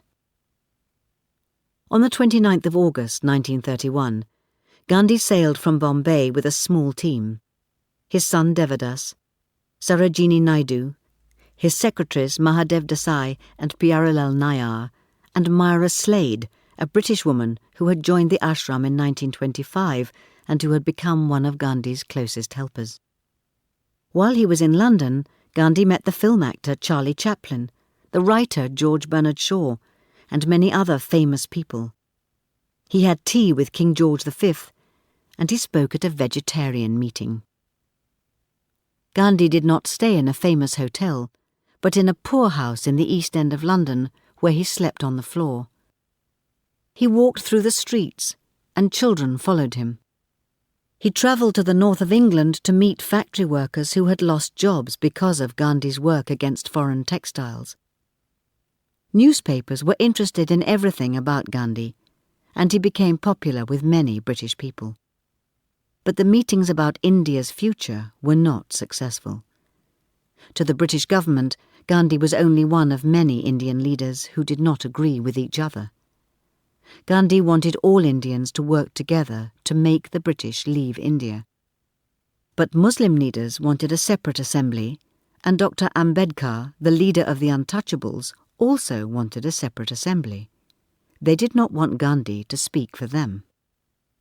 The British were not leaving India yet. Chapter 9. A Message to All India, 1932 to 1939. Gandhi arrived in Bombay at the end of December 1931.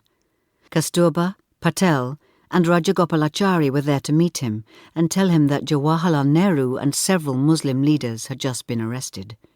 The situation had changed.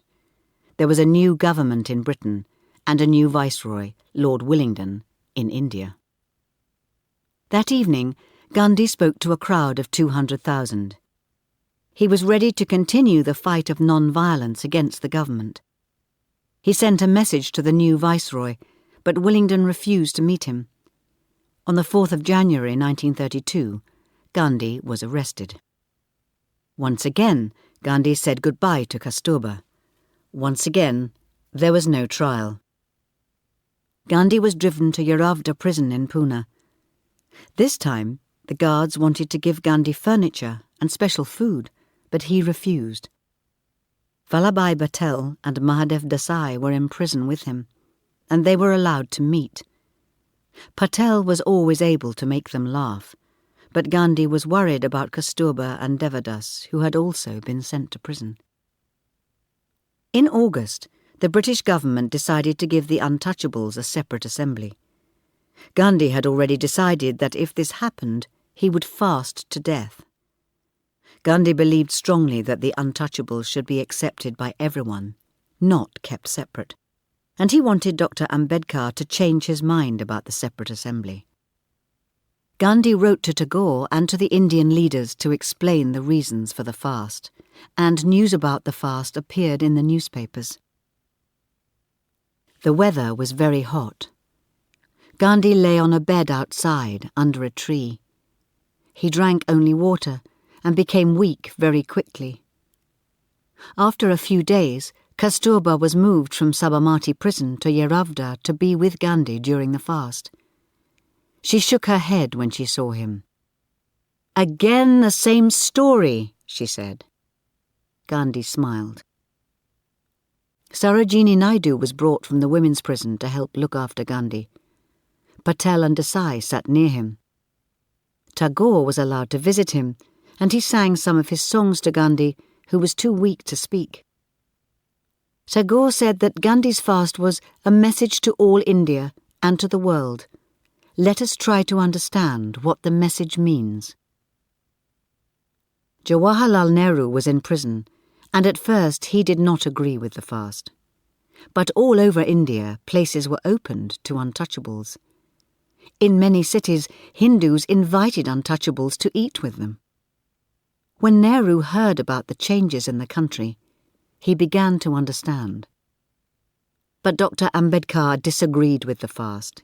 His people had suffered terribly for centuries at the hands of the Hindus, but he came to see Gandhi in prison. Raja Gopalachari negotiated with Ambedkar, who finally agreed to one assembly, with some seats kept for untouchables. Tagore was with Gandhi when his fast ended, on the 26th of September. Gandhi was released in May 1933. The government had closed Young India, so Gandhi started a new newspaper, which he called Harijan. Harijan, which means children of God, was the name he gave to the untouchables. This name, like untouchables, is now unacceptable. For 10 months, Gandhi travelled all over India, this time speaking only about the untouchables.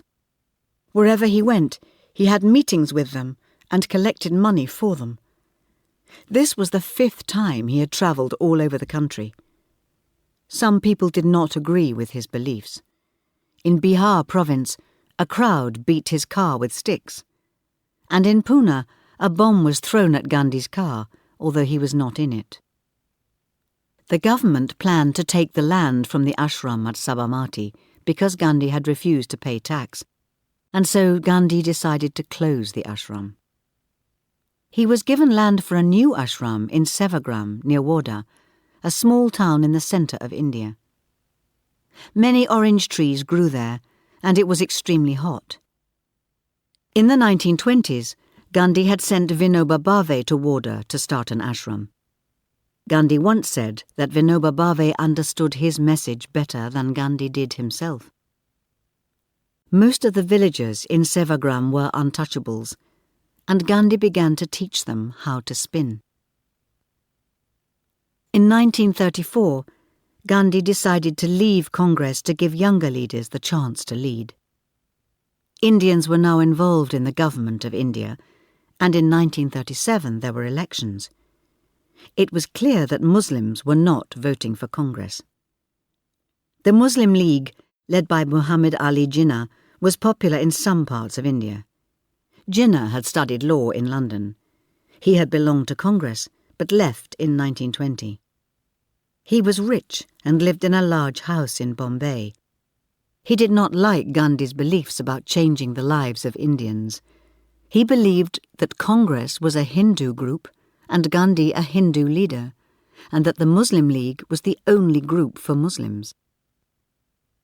Jinnah now wanted a separate Muslim nation. Gandhi thought that talk of two nations was unhelpful and irresponsible. Each part of India consisted of different groups who had lived together for centuries. Gandhi did have some strong Muslim followers. Ghaffar Khan was a Congress leader who believed in non-violence. He was born in 1890 in the mountains in the northwest of India, near the Khyber Pass. He and his brother began to follow Gandhi's ideas in 1919, when he organised Gandhi's strike in his village, Utmanzai, near Peshawar. His family was rich, but he lived like a poor man, and he was sent to prison many times by the British. The government had refused to allow Gandhi to visit the Northwest for a long time, but in 1938 he was allowed to visit twice, and in 1939 he went again with Kasturba. Ghaffar Khan was his guide as he visited many villages. He spoke to the crowds about non-violence, about Khadi, and about the need to change women's lives. And, of course, he spoke about his dream, that Muslims and Hindus would live and work together peacefully. The two men looked very different. Ghaffar Khan was tall and thin with a beard, and Gandhi was very small. But their beliefs were the same. Kasturba was arrested in Rajkot in 1939, and Gandhi wrote to her every day. Finally, he went to Rajkot himself and fasted until she was allowed to leave prison. The Second World War was coming, and Gandhi was asked many times about his opinion of Hitler, who had been voted into government in Germany. Gandhi's belief in non-violence was stronger than before. He thought that the horror of this war would be greater than the First World War, but he did not believe in any war. Hitler was responsible for the war, he wrote, and Germans should refuse to obey him. Many visitors from all over the world came to see Gandhi at Sevagram Ashram. His old friend Herman Kallenbach visited him from South Africa for 2 months at the beginning of 1939. Gandhi understood the anger that Kallenbach, himself a Jew, felt about the suffering of Jews in Germany. African Americans also visited Gandhi and talked to him about their situation and their future. The African American leaders Marcus Garvey and W.E.B. Du Bois often spoke and wrote about Gandhi. Gandhi continued to wake up early every day. He wrote letters, ate little, and walked every day, usually with the women of the ashram. He enjoyed talking to his companions and to visitors, and he loved playing with the children of the ashram. If anyone became ill, Bapu would help to care for them. For years, he looked after a man with leprosy, a terrible disease which most people feared. Visitors noticed his frequent laughter, but they also noticed his sadness. The violence of the war was painful to Gandhi. He argued with God in the secret of his heart, he wrote, because God allowed these terrible things to happen. But he would go on without losing faith in God.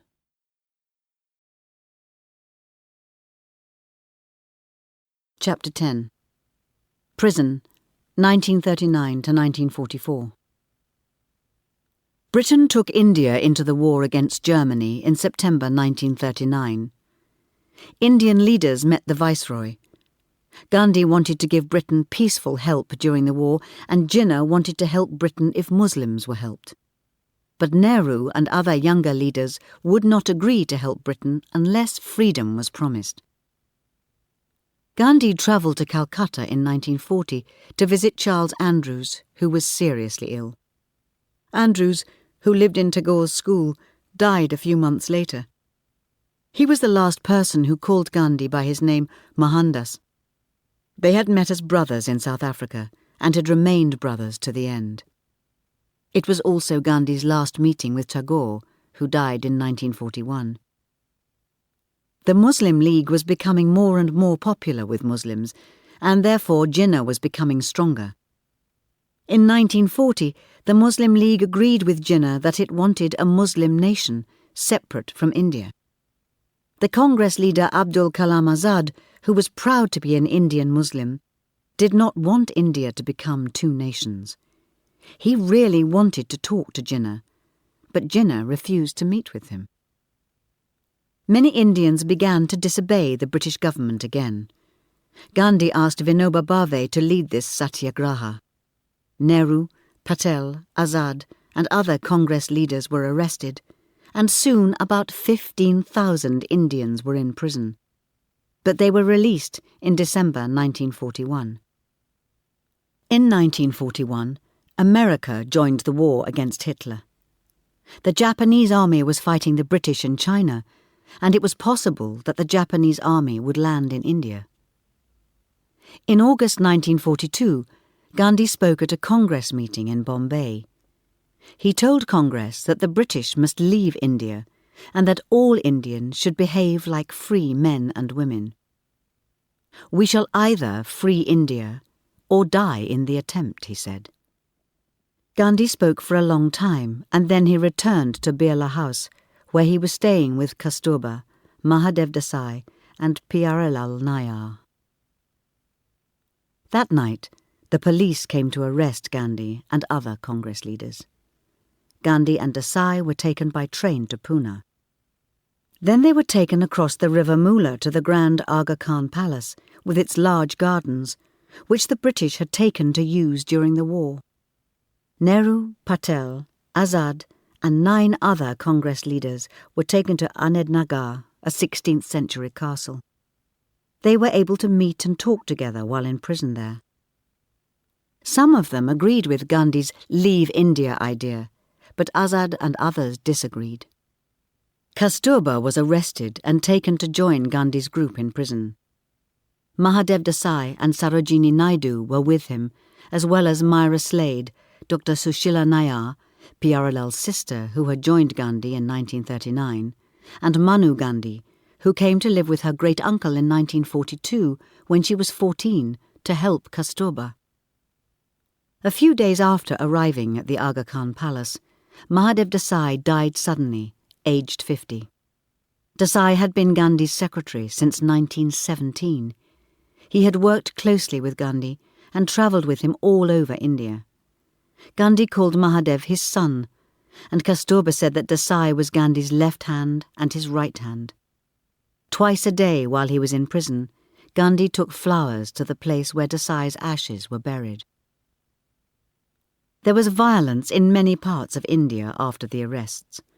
Police stations were burnt down, police were killed, and bombs were thrown at bridges. The police killed more than 1,000 people. The Viceroy blamed Gandhi for the violence, and Gandhi decided to fast for 21 days in February 1943 to prove that he wanted peace. 2 doctors were allowed to look after Gandhi, who became seriously ill during the fast. Kasturba and the doctors thought that he was going to die.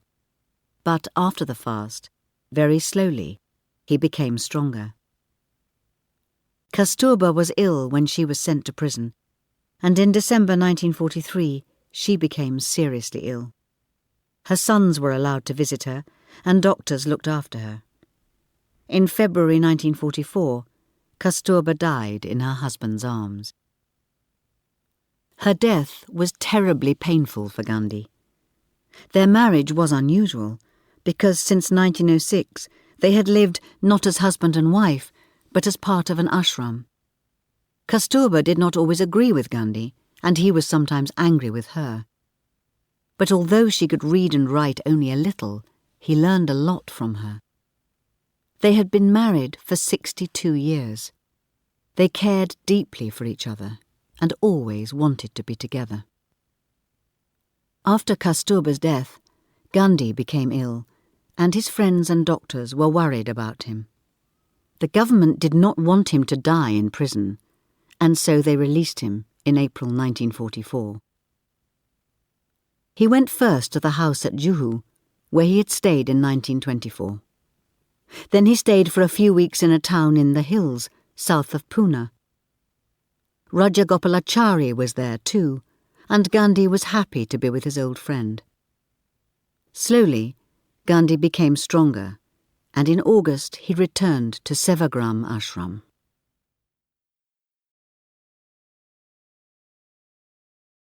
Chapter 11. Working for Peace, 1944 to 1946.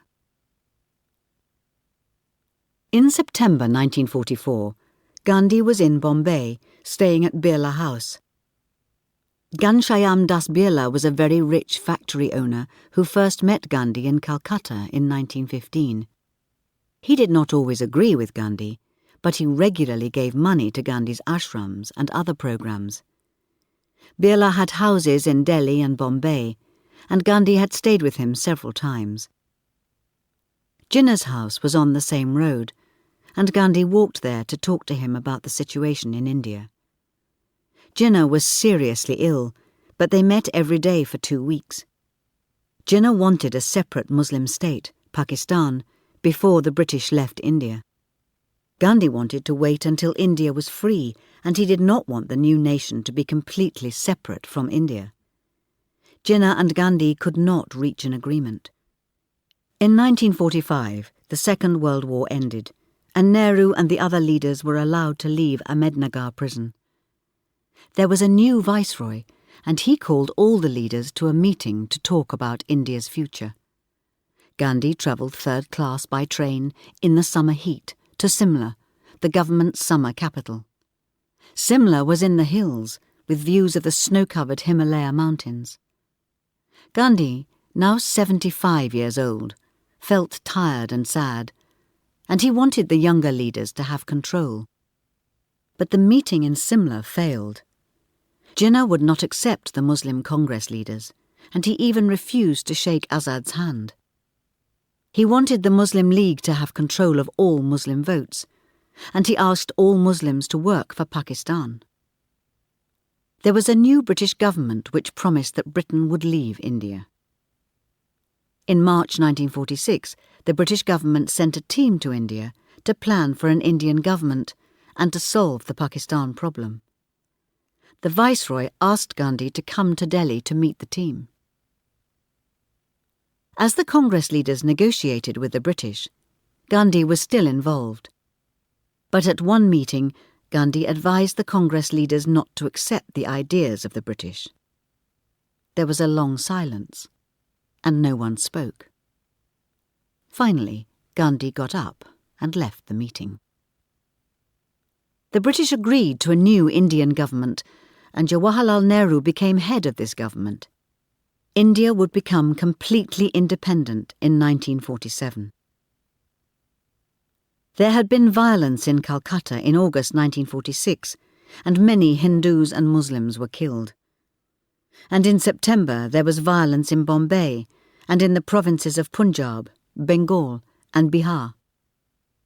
Most violence was in the cities, but in October there was violence in the villages of Noakhali in East Bengal, where Muslims killed Hindus. Then, in revenge, Hindus killed Muslims in Bihar. Nehru flew to Bihar to talk to the people there. Gandhi decided to go to Noakhali. He went first by train to Calcutta.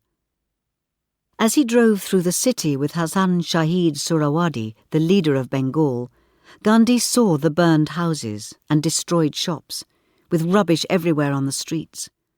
Surawadi belonged to the Muslim League, but he had known Gandhi for years and called him Bapu. Gandhi left for Noakhali with a group of companions on the 6th of November.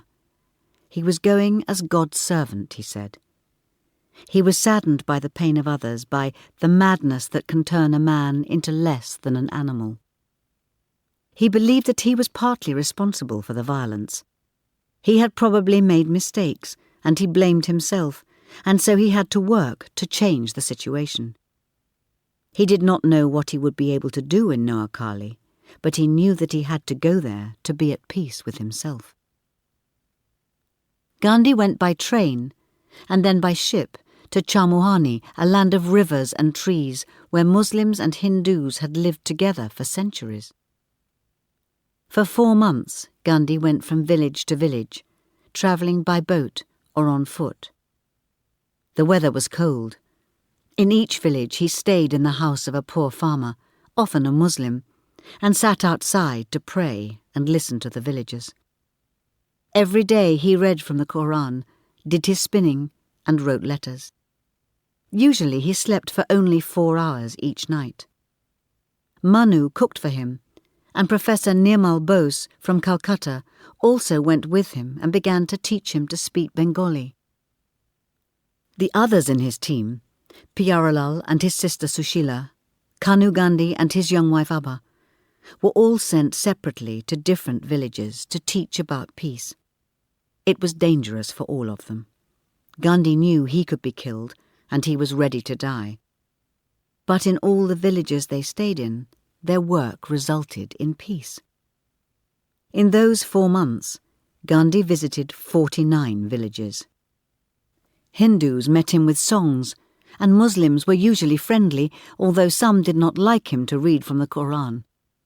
In every village, he asked the villagers to promise not to murder others again. He visited women and sick children and met untouchables. He often walked without shoes. His feet were covered with cuts, and he had to walk carefully over narrow wooden bridges. He often sang one of Tagore's songs, Walk Alone, and he repeated the words from the Christian song that he had loved since his days in South Africa, One step enough for me. Some Indian leaders continued to ask Gandhi for advice while he was in Noakhali. In December, Nehru travelled from Delhi to tell him about the recent meetings in London about Pakistan. In March 1947, Gandhi left Noakhali and travelled to Bihar. Bihar was special to Gandhi because it was the province where he had worked to help the indigo farmers in 1917. The Hindus in Bihar had wanted revenge for the violence in neighbouring Noakhali. In November 1946, crowds had killed about 7,000 Muslims. Although it was 4 months since the violence, Muslims in Bihar were still afraid. Gandhi immediately began to visit towns and villages. He visited Muslim families and listened to them, and he asked Hindus to help Muslims return to their homes. Many Hindus gave money to help Muslims to rebuild their lives. Ghaffar Khan came to join Gandhi and helped with his work there. Gandhi was now 77 years old, and he said that he would not rest, nor let others rest. There was a fire burning in him, and he could have no peace until he could solve the problem of the violence.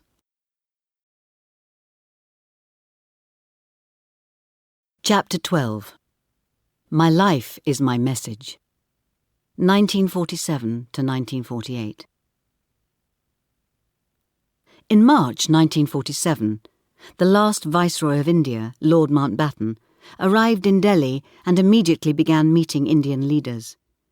He invited Gandhi to come and see him, and Gandhi travelled 800 kilometres by train from Bihar. Gandhi met the Viceroy several times, and Jinnah also met Lord Mountbatten. Gandhi met Nehru and the other Congress leaders, but they did not accept his ideas for a peaceful answer to the question of Pakistan. Among other ideas, he suggested that Jinnah should become the new Prime Minister. But neither Mountbatten nor the Congress leaders liked this idea. So he went back to Bihar to continue his work there. Twice in May he was called back to Delhi. He also went to Calcutta to meet with leaders there. Bengal was going to be divided, and he tried to stop this. But he did not succeed.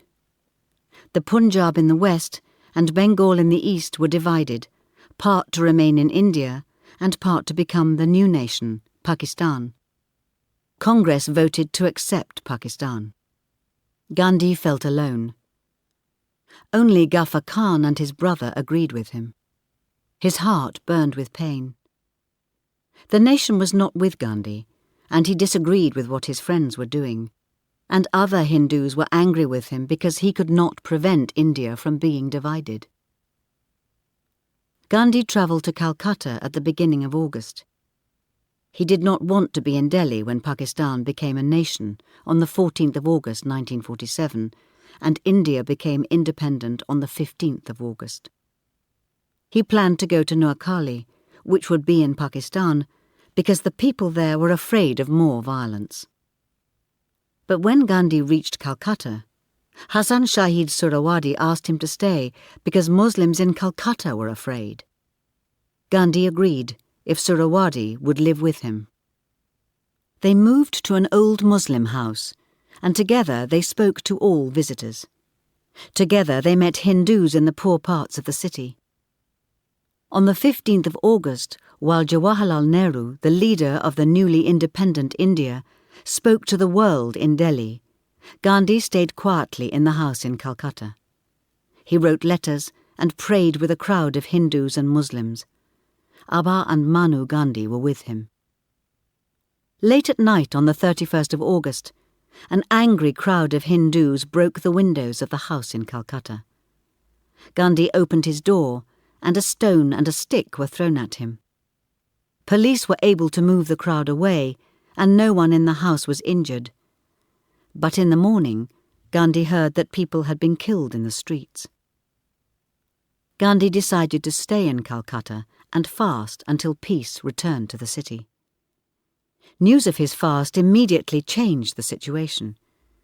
Groups of Hindus and Muslims brought their weapons to Gandhi and promised to stop the violence, and Hindus and Muslims walked together through the city. Young people started a peace group to work for peace in the city. They asked Gandhi for a message, and he wrote a few words for them. "My life is my message."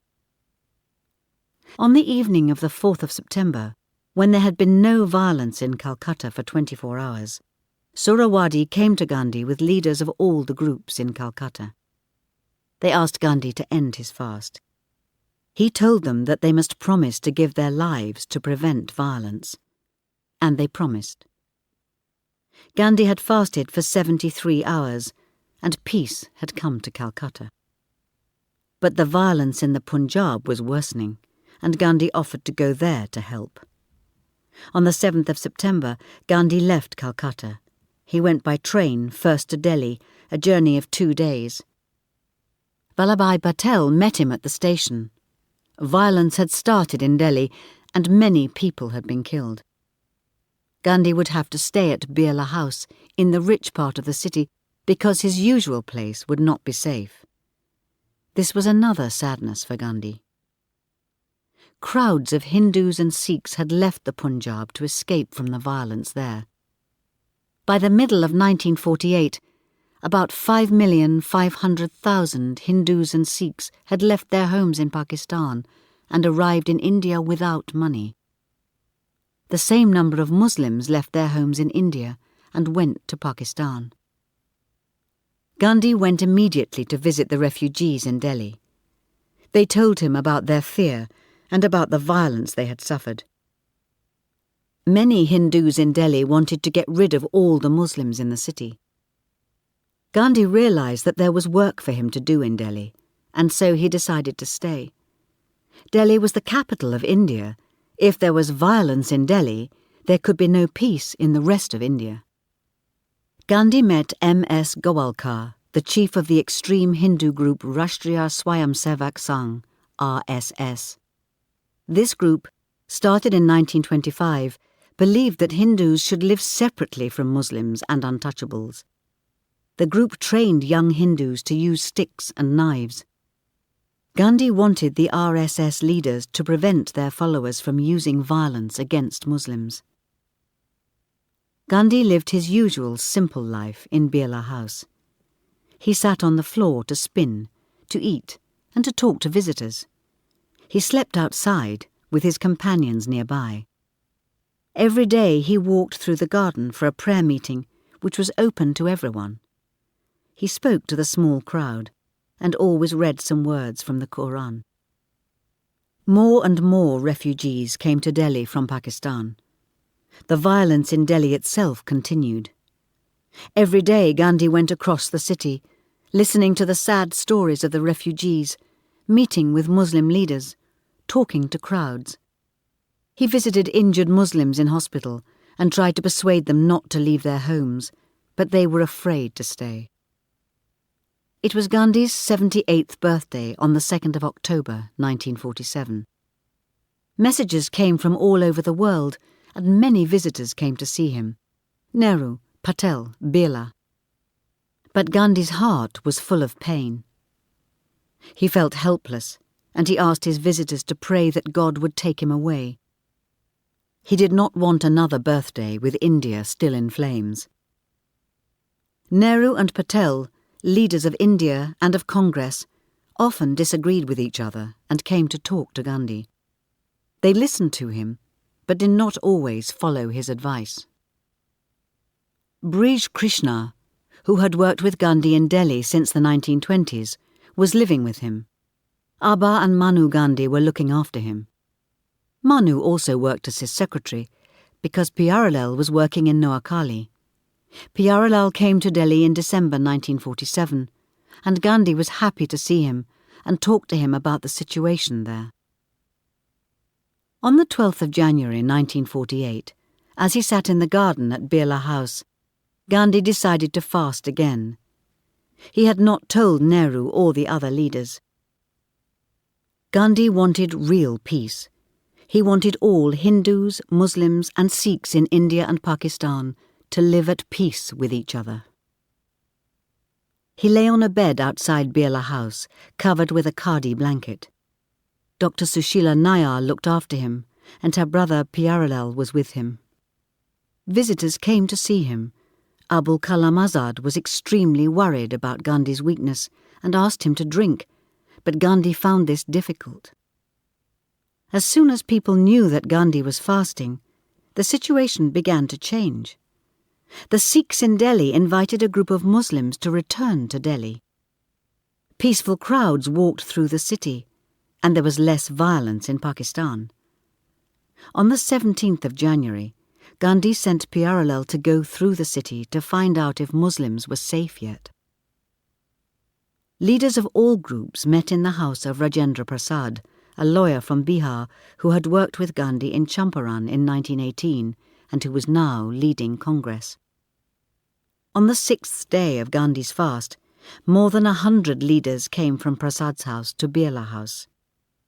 They were from all the different groups in Delhi: Sikhs, Hindus, Muslims. Nehru was there, and Azad, leaders from the RSS and from the Pakistan government.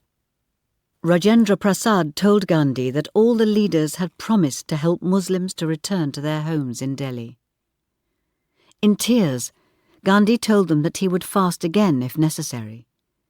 There were prayers and songs. Nehru was in tears as Azad gave Gandhi a glass of orange to drink.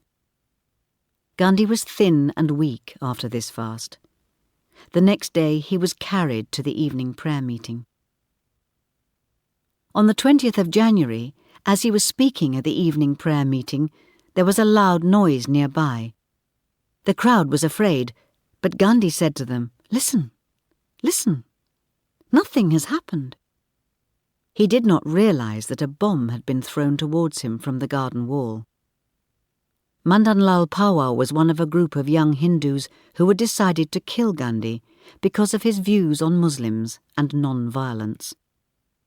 Afterwards, Gandhi was told about the bomb. The next day he told the crowd that no one should hate the person responsible for the bomb. That person probably believed that Gandhi was an enemy of Hindus and that God wanted him to kill Gandhi. Gandhi realized that many people hated him. He received many letters which accused him of working against Hindus. Sometimes at his meetings people shouted, "Death to Gandhi!" Some Hindu refugees, wounded when escaping from Pakistan, told him that he should disappear, that he had done enough harm with his message of love and non-violence. But Gandhi remained peaceful. There was no bitterness in his heart. Gandhi wanted to see Ghaffar Khan and his brother, and he began to plan his visit to Pakistan. He would continue to work for peace between all groups and to follow God.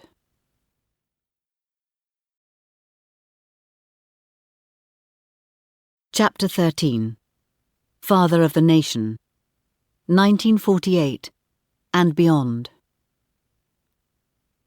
On Friday the 30th of January 1948, Gandhi woke up early as usual for morning prayers.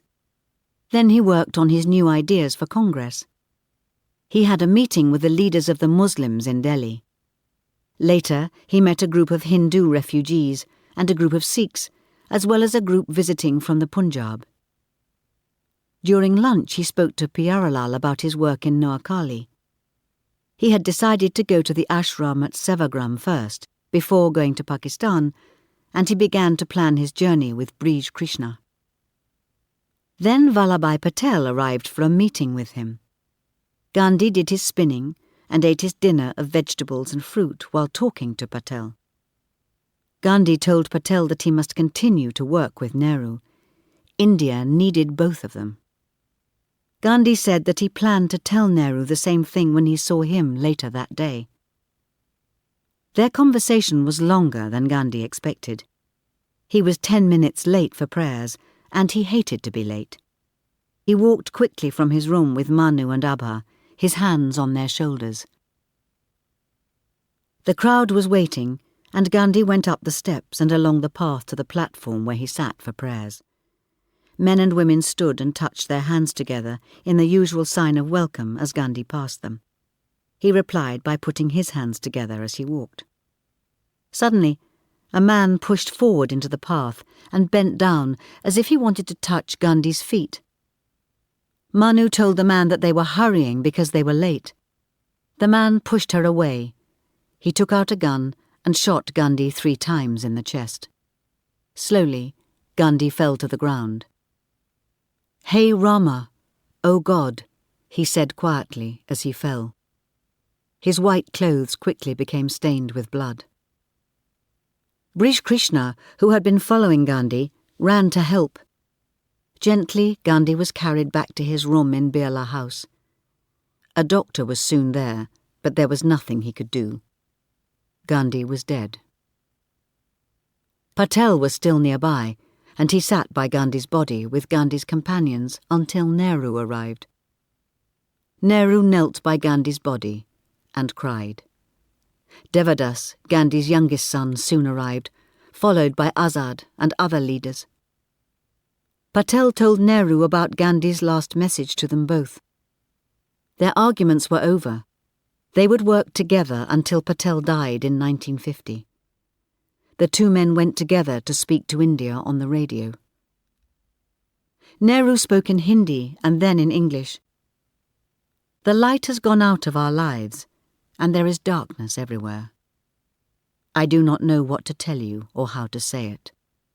Our dear leader, Bapu, as we called him, the father of the nation, is no more." All over India and Pakistan, people heard the terrible news of Gandhi's death, and they were filled with sadness.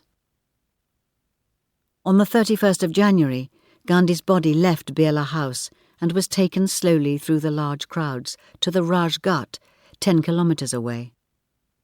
Gandhi's body was put on a platform of stones and wood by the holy river Yamuna, as 1 million people watched.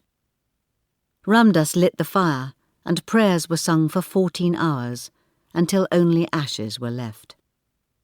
Then Gandhi's ashes were put on a special train in a 3rd-class compartment and taken to Allahabad, where the holy rivers Ganges and Yamuna meet. At every station, crowds waited, as they had waited for him when he was alive. On the 12th of February, Gandhi's ashes were taken from the train and put in a car. Nehru walked behind the car as it drove to the river. Azad, Patel, and Sarojini Naidu were there, as well as Gandhi's sons. The ashes were put into the river and were taken by the river to the sea. All over the world, people were hurt by the news of Gandhi's death. Messages came from leaders and friends, and from many who had never met him. Léon Blum, a French leader, wrote, "I never saw Gandhi. I do not speak his language. I never set foot in his country, and yet I feel the same sadness as if I had lost someone near and dear." In Pakistan, Jinnah said that Gandhi was one of the greatest men of India. The man who killed Gandhi was called Nathuram Godse. He and Madanlal Pawar, who had thrown the bomb near Birla House, belonged to the same group. Godse hated Gandhi's beliefs, but at his trial he said that before he shot Gandhi, he actually wished him well. Manilalan Ramdas Gandhi asked the government not to kill Godse, but the government disagreed, and he was put to death. And so Gandhi's life ended in violence, but his message did not end, and many people all over the world have followed his ideas. Many of his friends and companions wrote diaries and books about him. Gandhi had written so much during his life that his words are collected into 100 books. Martin Luther King, in the United States of America, read about Gandhi, and chose the path of non-violence to fight against racism in his country. The Dalai Lama, leader of Tibet, visited Rajghat when he was 21 years old. He wondered what advice Gandhi would have for a young leader. He felt that Gandhi told him to follow the path of peace, and he decided never to accept violence. In South Africa, many Africans followed Gandhi's beliefs. Desmond Tutu in South Africa believes that Gandhi's path is the only one that can bring peace to the world. The world still waits for peace. But wherever there is violence, there are also people working for peace, and Gandhi's life and message continue to help them to be strong. Many tourists visit India. Perhaps you too may go there one day and see the house in Porbandar where Mohandas Karamchand Gandhi was born. You can visit his ashram in Sevagram and the Aga Khan Palace where he was in prison and where Kasturba's ashes are buried. Birla House is open to visitors. You can see his room there and the place where he was murdered. All his life, Gandhi tried to be honest and brave. He followed his beliefs as truly as he could, although that often made life difficult for him. He believed that violence was usually unsuccessful and did not allow people to change. He knew he made mistakes, but he always tried to learn from them. When he fasted, he wanted to show God that he was hurt by something and that he was sorry. He was also trying to persuade people to change their lives. At times, Gandhi had doubts and was filled with desperate sadness when he saw what was happening around him.